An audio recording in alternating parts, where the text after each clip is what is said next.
Dear students and parents, வணக்கம். நான் உங்கள் கமல், கேரியர் கன்சல்டன்ட். இந்த வீடியோவில் நம்ம என்ன பார்க்க போகிறோம் பார்த்தீங்கன்னா, ஃபஸ்ட் கிராஜுவேட் ஸ்காலர்ஷிப், தமிழ்நாடு அரசு வழங்கும் ஃபஸ்ட் கிராஜுவேட் ஸ்காலர்ஷிப், அதாவது முதல் பட்டதாரிக்கான சலுகை, அதை பற்றி தான் இந்த வீடியோவில் பார்க்க போகிறோம். வீடியோக்குள்ளே போகலாங்களா? Right, okay. ஃபஸ்ட்டு நம்ம தெரிஞ்சுக்க வேண்டியது என்னென்னா, இந்த ஃபஸ்ட்டு கிராஜுவேட் ஸ்காலர்ஷிப்னால் என்ன, அதுக்கான எலிஜிபிலிட்டி என்ன, எந்தெந்த படிப்புகளாக இதை கவர் ஆக போகுது, இந்த ஃபஸ்ட் கிராஜுவேட் சர்டிஃபிகேட் எப்படி நம்ம வாங்கணும், அதுக்கப்புறமா இதை நம்ம எப்படி அப்ளை பண்ணணும், அதாவது காலேஜில் எப்படி இதை இந்த ஸ்காலர்ஷிப்பை அவைல் பண்ணணும். ஸோ இது முழுசாக எல்லா விவரமும் பார்க்க போகிறோங்க. இந்த வீடியோ கொஞ்சம் லென்த்தாக போகுன்றதுனால இதை நான் 2 பகுதியாக பிரிச்சுருக்கேங்க. பகுதி 1, பகுதி 2, பார்ட் 1, பார்ட் 2 பிரிச்சுருக்கேன். ஸோ பார்ட் 1ல் நம்ம என்ன பார்க்க போகிறோம், ஃபஸ்ட் கிராஜுவேட் ஸ்காலர்ஷிப்னால் என்ன, அதுக்கான எலிஜிபிலிட்டிஸ் என்ன, தகுதிகள் என்ன, அதுக்கப்புறம் எந்தெந்த படிப்பில் அது கவர் ஆகும், இது மட்டும் ஃபஸ்ட் பார்ட்டில் பார்க்க போகிறோம். பாக்கி விஷயமெல்லாம், அதாவது மற்ற விஷயங்கள் எல்லாம் 2வது பார்ட்டில் நம்ம பார்க்கலாம். இப்போ வீடியோக்குள்ளே போகலாங்க. ஓகே, முதல் ஃபஸ்ட் கிராஜுவேட் அப்படின்னா என்ன, ஃபஸ்ட் கிராஜுவேட் ஸ்காலர்ஷிப் எப்படி நம்மளுக்கு வரப்போகுது. ஓகே, உங்கள் வீட்டில், உங்கள் குடும்பத்தில் நீங்கள் தான் முதல் பட்டதாரி அப்படின்னு சொன்னாக்கா, அப்போது உங்களுக்கு இந்த ஃபஸ்ட் கிராஜுவேட் ஸ்காலர்ஷிப் எலிஜிபிள் ஆகுங்க. அதாவது உங்கள் வீட்டில் உங்களோட அப்பாவோ இல்லை அம்மாவோ கிராஜுவேஷன் வாங்கலை, டிகிரி படிக்கலை அப்படி இருந்தாலோ, அல்லது உங்கள் கூட பிறந்த அக்காவோ இல்லைனா தம்பியோ யாரோ இந்த ஸ்காலர்ஷிப் அவைல் பண்ணலன்னு சொன்னாக்கா, நீங்கள் தான் உங்கள் வீட்டில் முதல் பட்டதாரி அப்படின்னு சொன்னாக்கா, இந்த கோர்ஸ் இந்த ஃபஸ்ட்டு கிராஜுவேட் ஸ்காலர்ஷிப் உங்களுக்கு எலிஜிபிள் ஆகுங்க. சரிங்களா? Okay, right. ஸோ இப்போது நம்ம எலிஜிபிலிட்டிஸ் பார்க்கலாம். இதுதான் ஃபஸ்ட் கிராஜுவேட் ஸ்காலர்ஷிப். இப்போது எலிஜிபிலிட்டி என்னன்றது பார்ப்போம். ஓகே, ஸோ ஃபஸ்ட் கிராஜுவேட்டோட முதல் எலிஜிபிலிட்டியே நீங்கள் மட்டும்தான் ஃபஸ்ட் கிராஜுவேட்டாக இருக்கணும். உங்கள் குடும்பத்தில், உங்கள் வீட்டில் வேறு யாரும் டிகிரி படிச்சிருக்கக்கூடாது. 1. 2வது, இது கவர்மெண்ட் கோட்டாவில் செலக்ட் ஆனால் மட்டும்தான் கிடைக்கும். சரிங்களா?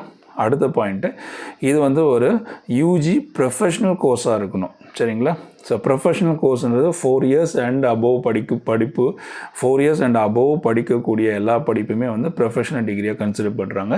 ஸோ அதனால் ப்ரொஃபஷ்னல் டிகிரிஸ்க்கு மட்டும்தான் இது அப்ளிகபிள் ஆகும். சரிங்களா? அடுத்தபடியாக பார்த்தீங்கன்னா, இதில் இந்த சலுகையில் உங்களுக்கு டியூஷன் ஃபீஸு ஃபுல்லாக வே ஆஃப் பண்ணிடுவாங்க, கம்ப்ளீட்டாக வே ஆஃப் பண்ணுவாங்க. ஸோ ஒன்லி டியூஷன் ஃபீஸ், மற்ற ஃபீஸ்லாம் கிடையாதுங்க. சில ஸ்காலர்ஷிப்பில் நம்மளுக்கு கம்ப்ளீட்டாக வே ஆஃப்லாம் இருக்குதுன்னு பார்த்துருக்கோம். ஸோ இந்த ஸ்காலர்ஷிப்பில் உங்களுக்கு ஒன்லி டியூஷன் ஃபீஸ் மட்டும்தான் வே ஆஃப் ஆகும். இதில் ஹாஸ்டல் ஃபீஸோ, மெஸ் ஃபீஸோ, எக்ஸாம் ஃபீஸோ, மிஸ்லேனியஸ் ஃபீஸோ எதுவுமே கவர் ஆகுதுங்க. ஒன்லி உங்களோட டியூஷன் ஃபீஸ் கவர் ஆகுங்க. சரிங்களா? Okay, right. ஸோ இது கவர்மெண்ட்டு டைரெக்டாக அந்த காலேஜ், நீங்கள் சேரக்கூடிய காலேஜில் உங்களோட டியூஷன் ஃபீஸை அவங்க டைரெக்டாக காலேஜுக்கே பே பண்ணிவிடுவாங்க. ஓகேங்களா? ரைட். இது எந்தெந்த காலேஜுக்கெலாம் எலிஜிபிள் பார்த்தீங்கன்னா, இது government college, government aided college, private college, அதாவது செல்ஃப் ஃபைனான்சிங் காலேஜ்னு சொல்லக்கூடிய ப்ரைவேட் காலேஜஸ்க்கு எல்லாத்துக்கும் எலிஜிபிளுங்க. எல்லா காலேஜ்லேயுமே நீங்கள் கவர்மெண்ட் கோட்டாவில் செலக்ட் ஆனால் மட்டும்தான் இதுக்கு எலிஜிபிள். ஸோ நீங்கள் கவுன்சிலிங் மூலமா போகணும். ஃபார் எக்ஸாம்பிள், இப்போ நீங்கள் டாக்டருக்கு படிக்கணும்னா நீட் எழுதி மெடிக்கல் கவுன்சிலிங் அப்ளை பண்ணிப்பேன். அந்த மெடிக்கல் கவுன்சிலிங்கில் நீங்கள் அந்த கவர்மெண்ட் காலேஜுக்கு உரிய மார்க்கை வச்சுருந்து நீங்கள் செலக்ட் ஆகிருக்கணும்.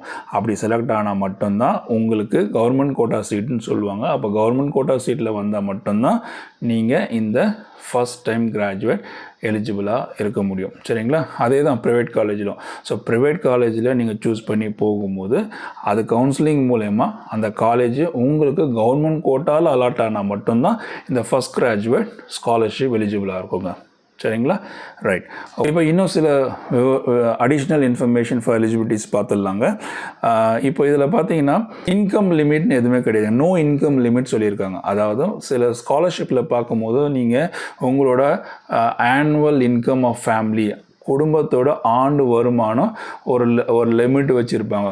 6 லட்சம், 7 லட்சம், இல்லை 8 லட்சம் அப்படின்னு லிமிட் வச்சுருப்பாங்க. இந்த பர்டிகுலர் ஸ்காலர்ஷிப்பை பொறுத்த வரைக்கும் அரசாங்கம் மாணவர்களை ஊக்குவிக்கணும்னு சொல்கிறதுக்காக ஃபஸ்ட் கிராஜுவேட்டாக வரக்கூடிய மாணவர்களுக்கு குடும்பத்தில் ஒருத்தருக்கு இந்த சலுகை கொடுக்குறாங்க. அதனால் வருமானம் லிமிட்டை பார்க்கலைங்க. அதே மாதிரி இன்னொன்று பார்த்தீங்கன்னா, இதில் கம்யூனிட்டி பேஸில் எதுவுமே கிடையாதுங்க. கம்யூனிட்டி எந்த கம்யூனிட்டி இருந்தாலும் பரவாயில்லைங்க. ஸோ இதில் ரிசர்வேஷன்லாம் கிடையாதுங்க. சரிங்களா? ஓகே. ஸோ இதுதான் இதனோட எலிஜிபிலிட்டி இன்ஃபர்மேஷன். அதுக்கு அடுத்தபடியாக நம்ம பார்க்க போகிறது இது எந்தெந்த கோர்ஸ்க்கெலாம் அப்ளிகபிள் ஆகும். சரிங்களா? ஓகே. ஸோ மெடிக்கல் நீங்கள் பார்த்தீங்கன்னாக்கா வந்து எம்பிபிஎஸ், பிடிஎஸ், ஆயுஷில் நிறைய 4 விதமான கோர்சஸ் இந்தியன் மெடிசன் கோர்சஸ் சொன்னீங்களா, அந்த ஆயுஷ் கோர்ஸ்க்கு எலிஜிபிள். இன்ஜினியரிங்க்கு எலிஜிபிள்.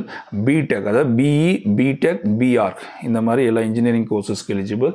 Law eligible. 5 years இன்டெகிரேட்டட்க்கு eligible. Nursing, paramedical and pharmacy இது எல்லாத்துக்கும் எலிஜிபிள். அதே மாதிரி BSc agriculture, BSc fishery science, அதே மாதிரி பிஎஸ்சி வெட்டினரி சயின்ஸ் இது எல்லாத்துக்குமே வந்து உங்களுக்கு எலிஜிபிளுங்க. அதே மாதிரி ஆர்ட்ஸ் சைடில் பார்த்தீங்கன்னா physical education, fine arts, hotel management இந்த கோர்ஸ்க்கு எல்லாமே எலிஜிபிளுங்க. சரிங்களா? இந்த வீடியோவில் நம்ம பார்த்தது ஃபஸ்ட் டைம் கிராஜுவேட்னா என்னென்னு பார்த்தோம், எலிஜிபிலிட்டி என்னென்னு பார்த்தோம், எந்தெந்த டிகிரிஸ்லாம் இது கவர் ஆகும்னு பார்த்துட்டோம். ஸோ இப்போது நம்ம நெக்ஸ்ட் வீடியோவில் என்ன பார்க்க போகிறோன்னு பார்த்தீங்கன்னா உங்களுக்கு என்னென்ன டாக்குமெண்ட்ஸ் தேவைன்றது பார்க்க போகிறோம். ஃபஸ்ட் கிராஜுவேட் அப்படின்னு சொல்லக்கூடிய அதுக்கு ஒரு தனியாக ஒரு சர்டிஃபிகேட் இருக்குங்க, தாசில்தார்கிட்ட நீங்கள் வாங்கணும். அந்த ஃபஸ்ட் கிராஜுவேட் சர்டிஃபிகேட் நீங்கள் வாங்கணும். அது எப்படி அப்ளை பண்ணி வாங்குறதுன்றது பார்க்கலாம். அதுக்கடுத்து பார்த்தீங்கன்னா இந்த சலுகையை காலேஜில் நம்ம எப்படி அவைல் பண்ணுறதுன்றது பார்க்க போகிறோங்க. ஸோ அடுத்த வீடியோவில் இது பார்க்கலாம். சரிங்களா? ஓகே. ஸோ தொடர்ந்து அடுத்த வீடியோவும் பாருங்கள். அப்போ தான் இதனோட கண்டினியூஷன் உங்களுக்கு வரும். எதுவும் முழுசாக உங்களுக்கு பயனுள்ளதாக இருக்குங்க. இந்த வீடியோ பயனுள்ளதாக இருக்கும்னு நம்புகிறேன். பிடிச்சிருந்தா ஒரு லைக் போடுங்க, உங்கள் ஃப்ரெண்ட்ஸுங்களுக்கும் ஷேர் பண்ணுங்கள். தொடர்ந்து பார்ட் 2 வீடியோவும் பாருங்கள். நீங்களும் பாருங்கள், உங்கள் ஃப்ரெண்ட்ஸுங்களுக்கும் பார்க்க சொல்லுங்கள், உங்கள் தெரிஞ்சவங்களுக்கு எல்லாருக்கும் சொல்லுங்கள். இந்த சேனலை சப்ஸ்கிரைப் பண்ணிங்க. கேரியர் கைடு வித் கமல் மறக்காமல் சப்ஸ்கிரைப் பண்ணி வச்சுங்க. அப்போ தான் நான் போடக்கூடிய வீடியோ உங்களுக்கு தொடர்ந்து நோட்டிஃபிகேஷனாக வரும். மிஸ் பண்ணாமல் நீங்கள் பார்த்து பயன்பெறலாம். நன்றி, வணக்கம்.